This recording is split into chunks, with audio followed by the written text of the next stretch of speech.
বাড়ির সকলকে চমকে দিয়ে নাচ করতে মেতে উঠল রাঙামতি ও একলব্য। তবে বৃন্দা বসু ও সহদেবকে রাঙামতি চিনতে পেরে যায়। হাতে নাতে ধরার জন্য বৃন্দা বসু ও সহদেবকে বুঝতে দেয় না রাঙামতি এবার বাড়ির সকলের সাথে আনন্দ করতে করতে অজান্তে হঠাৎ একলব্যর সাথে নাচতে লাগল রাঙামতি। তো বন্ধুরা, এই রাঙামতি তীরন্দাজ ধারাবাহিকে আমরা সকলেই দেখতে পেয়েছি। বিয়ের আগে রাঙামতি বাড়ি ফিরে আসে।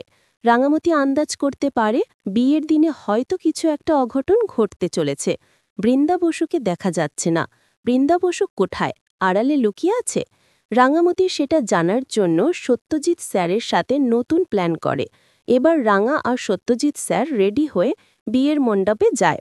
এইদিকে বাড়ির কাজের লোক সরস্বতী আর কালিদা কথা বলে। সেটা শুনতে পেয়ে যায় রাঙামতি। রাঙামতি বুঝে যায় এই দুইজনে বৃন্দা বসু আর সহদেব।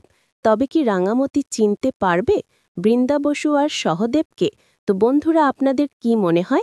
আপনাদের মতামত কমেন্ট বক্সে অবশ্যই জানাবেন। আর সব এমনই মূল ধারাবাহিক দেখতে হলে, জানতে হলে চোখ রাখুন শুধুমাত্র স্টার জলসার পর্দায়।